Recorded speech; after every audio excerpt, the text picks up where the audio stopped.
আসসালামু আলাইকুম ওরহমতুল্লাহি ওয়াবারাকাতুহ। 1 মিনিট মাদ্রাসা ইউটিউব চ্যানেলে সম্মানিত দিনী ভাই বোনেরা, আমি আশা করি রব্বুল আলমিন আল্লাহ তাআলার অশেষ রহমতে ভালো আছেন, সুস্থ আছেন। আজ আলোচনা করব আগামীকালকে বৃহস্পতিবার দিনে রাতে যখনই সময় পাবেন দেখে দেখে হলেও কষ্ট করে একটি ছোট্ট দোয়া মাত্র 21 বার পড়বেন। আল্লাহ তাআলার কাছে মনের আশাগুলো তুলে ধরবেন। আল্লাহ তাআলা চাহে তো মাগরিবের আগে আপনার মনের নেক আশা পূরণের সুসংবাদ পাবেন। আশা করছি আপনারা মনের মধ্যে শতভাগ বিশ্বাস নিয়ে নিয়ত করে আমলটি করবেন। আল্লাহ তাআলা আমাদের জীবনে দিন ও রাত দুটি ধারা রেখেছেন। এর মধ্যে কিছু দিন ও রাতকে বিশেষভাবে বরকতময় করেছেন। এতে সঠিকভাবে আমল করলে দুনিয়া ও আখিরাতে সফলতা লাভ হবে। এমন একটি রাত হলো বৃহস্পতিবার রাত, অর্থাৎ জুমার দিনের আগের রাত। বৃহস্পতিবার সূর্যাস্ত থেকে শুক্রবার শুভ সাদিক পর্যন্ত সময়টা অনেক বরকতপূর্ণ। হাদিসে এ রাতের অনেক ফজিলত, বরকত ও উপকারিতা বর্ণিত হয়েছে। এ রাতে পুরো সপ্তাহের আমল আল্লাহ তাআলার সামনে উপস্থাপন করা হয়। এজন্য বৃহস্পতিবারে রোজা রাখতেন নবী করিম সাল্লাল্লাহু আলাইহি ওয়াসাল্লাম। এ বিষয়ে নবী সাল্লাল্লাহু আলাইহি ওয়াসাল্লাম বলেন, বৃহস্পতি ও সোমবার আল্লাহ তাআলার সামনে বান্দার আমল উপস্থাপন করা হয়। তাই আমি চাই আমার আমল পেশ করার সময় আমি যেন রোজা অবস্থায় থাকি। সুনানে নাসাই শরীফের একটি হাদিস। তাছাড়াও এই দিনের রোজার সবচেয়ে বড় একটি ফজিলত হলো এর মাধ্যমে আল্লাহ গুনাহ মাফ করেন।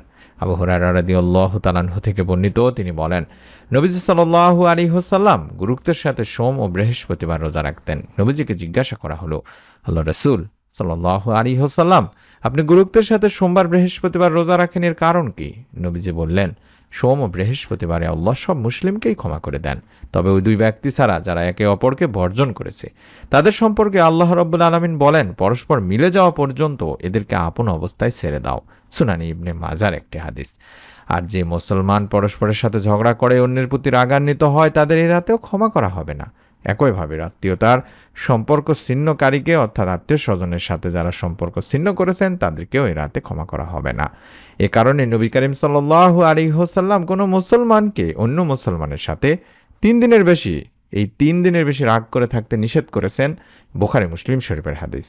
এই বিষয়টির উপর আপনারা গুরুত্ব দেবেন দিনী ভাই বোনেরা। যদি এরকম কোনো সম্পর্ক নষ্ট থাকে তাহলে মিটিয়ে নেওয়ার চেষ্টা করবেন। তা না হলে আপনার যত দোয়াই করুন না কেন রব্বুল আলামিন কবুল করবেন না। আনাস রাদিয়াল্লাহু তাআলা আনহু আল্লাহ রাসূল সাল্লাল্লাহু আলাইহি ওয়াসাল্লাম থেকে বর্ণনা করেছেন, জুমার দিনে ও রাতে আমার উপর দরুদ পাঠ করো। যে ব্যক্তি আমার উপর একবার দরুদ পাঠ করবে আল্লাহ তার উপর 10 বার রহমত বর্ষণ করবেন। বাইহাকির একটি হাদিস। তাছাড়াও আরও একটি হাদিসে পাওয়া যায়, আনাস ইবনে মালিক রাদিয়াল্লাহু তাআলা আনহু থেকে আরও বর্ণিত, তিনি বলেন, রাসূল পাক সাল্লাল্লাহু আলাইহি ওয়াসাল্লাম বলেছেন, যে ব্যক্তি আমার উপর পবিত্র জুমার দিনে রাতে বেশি বেশি করে দরুদ পাঠ করবে আল্লাহ তাআলা তার 100টি প্রয়োজন পূরণ করে দেবেন। তার মধ্যে 70টি আখিরাতে পূরণ করবেন এবং 30টি পূরণ করবেন এই দুনিয়াতেই। তাই আমরা দরুদ শরীফের প্রতি গুরুত্ব দিব।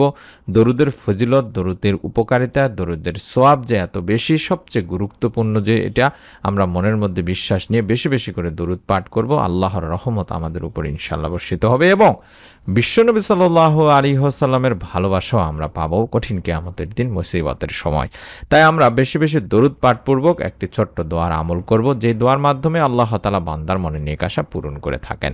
মানুষ আশা আকাঙ্ক্ষা নিয়েই বাঁচে। আশা পূরণে কত কিছুই না করে থাকে মানুষ। অনেকে অনেক আমল করে থাকেন, কিন্তু মনের আশা পূরণে ইসমে আজমের আমলই হলো সর্বোৎকৃষ্ট উপায় বা আমল। ইসম শব্দের অর্থ নাম, আজম শব্দের অর্থ হলো মহান বা শ্রেষ্ঠ। আর এই ইসমে আজম অর্থই হলো মহান শ্রেষ্ঠ নাম। মহান আল্লাহ তাআলার অসংখ্য নামের মধ্যে কিছু নামকে ইসমে আজম হিসেবে গণ্য করা হয় বা বলা হয়ে থাকে। তবে সেই নামগুলো কি, এ ব্যাপারে অনেক অভিমত রয়েছে। আলেমেরা বিভিন্ন নামকে ইসমে আজম বলে অভিমত করেছেন। তাছাড়াও পবিত্র কোরআনুল কারিমেও কিন্তু ইসমে আজমের কথা বলা আছে দিনী ভাই বোনেরা। আল্লাহ রাসূল সাল্লাল্লাহু আলাইহি ওয়াসাল্লাম ইরশাদ করেন, ইসমে আজম হচ্ছে সূরা বাকারার 163 নম্বর আয়াত এবং সূরা আল ইমরানের প্রথম আয়াতে রয়েছে। সুনানে আবি দাউদের একটি হাদিস। আর এই দুইটি আয়াতেই যে ইসমে আজম রয়েছে, এই দুটি হলো পরীক্ষিত, কার্যকরী এবং নির্ভরযোগ্য। এই ইসমে আজমের দোয়াগুলো পড়ে আল্লাহ তাআলার কাছে যদি আপনি আপনার মনের নেক আশাগুলো তুলে ধরেন, রব্বুল আলামিন আপনার দোয়া কবুল করবেন ইনশাআল্লাহ। আমি নিচে এরকমই এই দুইটি আমলি বা দুইটি হাদিসের আলোকে বা আয়াতের আলোকে আমি তুলে ধরছি, যাতে করে আপনারা এই দুইটি ইসমে আজমই অন্তত 21 বার করে পড়ে আল্লাহ তাআলার কাছে মনের নেক আশা পূরণের জন্য চাইতে পারেন। বৃহস্পতিবার দিনে রাতে যখনই সময় পাবেন তখনই প্রথম যে ইসমে আজম যেটা দেখাচ্ছি দেখে দেখে হলেও পড়বেন। তাই মোবাইলের ছবি উঠায় নিন, স্ক্রিনশট নিয়ে নিন। আল্লাহুম্মা ইন্নী আসআলুকা বিআন্না লাকাল হামদু লা ইলাহা ইল্লা আনতাল মান্নান বাদিউস সামাওয়াতি ওয়াল আরদ ইয়া জাল জালালি ওয়াল ইকরাম ইয়া হাইয়্যু ইয়া কাইয়্যুম। এভাবে অন্তত ২১ বার পড়ার চেষ্টা করবেন তিনি ভাই বোনেরা। আমি আবারও বলছি, আল্লাহুম্মা ইন্নী আসআলুকা বিআন্না লাকাল হামদু লা ইলাহা ইল্লা আনতাল মান্নান বাদিউস সামাওয়াতি ওয়াল আরদ ইয়া জাল জালালি ওয়াল ইকরাম ইয়া হাইয়্যু ইয়া কাইয়্যুম। হে আল্লাহ, আমি তোমার কাছে প্রার্থনা করি, তুমি তো সকল প্রশংসার মালিক, সব প্রশংসার মালিক। তুমি ছাড়া অন্য কোনো ইলাহ নেই। তুমি দয়াশীল, তুমি আকাশসমূহ পৃথিবীর একমাত্র সৃষ্টিকর্তা। হে মহান সম্রাট ও সর্বোচ্চ মর্যাদার অধিকারী, হে চিরঞ্জীব, হে সর্বময় ক্ষমতার অধিকারী। এই দোয়াটির ব্যাপারে হাদিসে আনাস রাদিয়াল্লাহু তাআলা আনহু সূত্রে বর্ণিত হয়েছে, তিনি রাসূল পাক সাল্লাল্লাহু আলাইহি ওয়াসাল্লামের সঙ্গে বসা ছিলেন।